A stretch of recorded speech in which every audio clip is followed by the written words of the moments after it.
Right now, you're sitting down, maybe on a soft couch, maybe holding a phone. The room temperature is exactly where you like it. The most dangerous animal near you is a sleepy house cat that wants a treat. Now take all of that away. You're standing on hot, bloody sand. There's a wall around you 20 feet high. Above that wall, 50,000 people are screaming for your death. You can smell sweat, cheap wine, and iron, and then a massive wooden trapdoor in the ground grinds open. Out pops a Barbary lion, 500 pounds of pure, starving muscle. It hasn't eaten in 3 days. It was dragged out of the dark. It's terrified, it's furious, and it looks right at you. You have a short sword that feels way too heavy, a wooden shield, and a piece of cloth wrapped around your waist. That's it. Soft skin versus a machine built to crush bones. Movies tell you this was a death sentence. They show prisoners being torn apart like paper. And yes, for some it was, but there was another group of people, the professionals. The bestiari and the venatores. Men whose actual daily job was to step into that sand, face the most lethal predators the Roman Empire could kidnap, and walk out alive. Not once, dozens of times. So, how did they do it? How does a hairless primate beat a tiger, a bear, or a raging rhino on an open field with no guns? This is how they rigged the deadliest game in history. It starts with understanding what the arena actually was.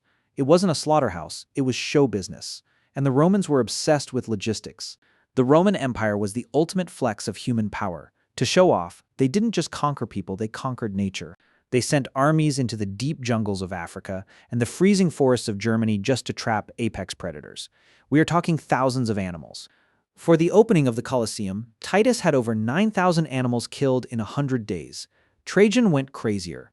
11,000 animals in a single festival. But shipping a lion across the Mediterranean Sea on a wooden boat is expensive. It's harder than keeping a politician honest. You don't spend that much money just to watch a beast eat a guy in 2 seconds. That's boring. The crowd wanted a fight. Enter the beast hunters. These weren't regular gladiators. Regular gladiators fought other men.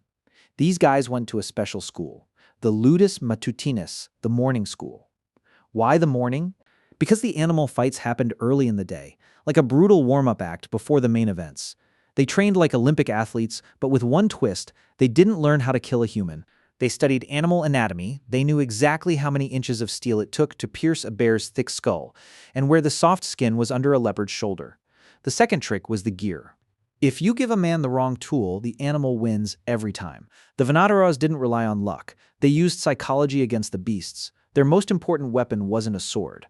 It was the venabulum, a heavy hunting spear with a crossbar near the tip.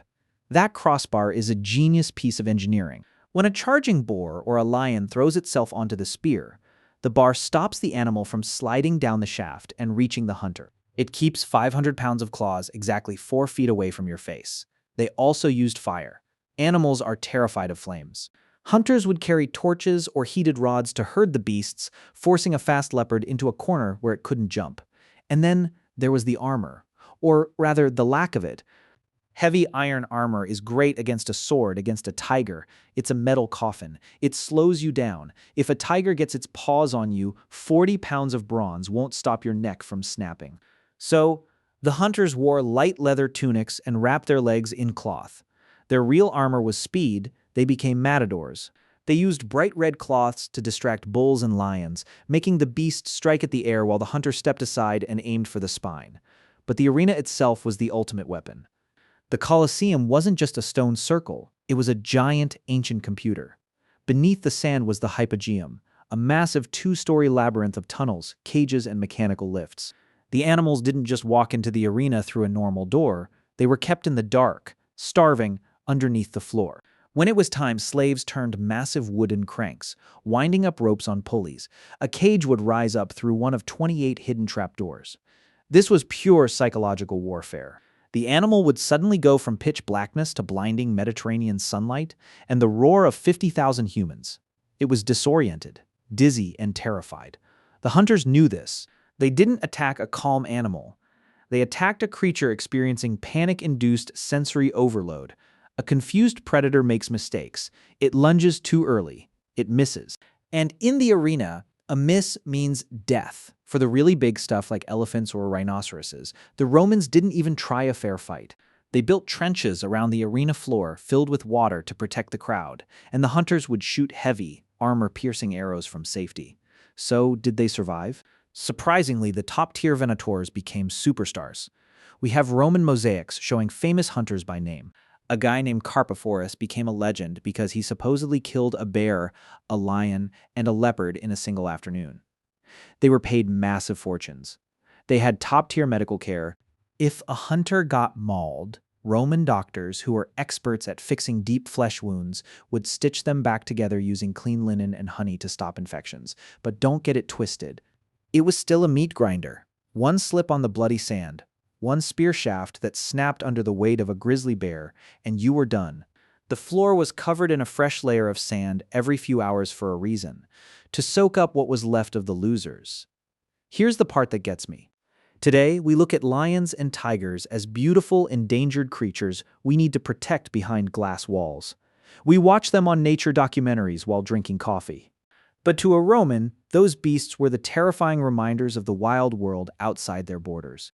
By forcing a man to walk into the sand and kill a monster with a stick, Rome was telling its citizens, look at us, we control the world. We control nature. You are safe inside our walls.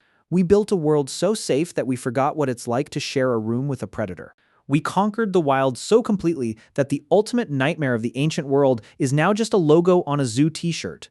The war against the beasts is over, and we won it so long ago. We forgot it was ever a war at all.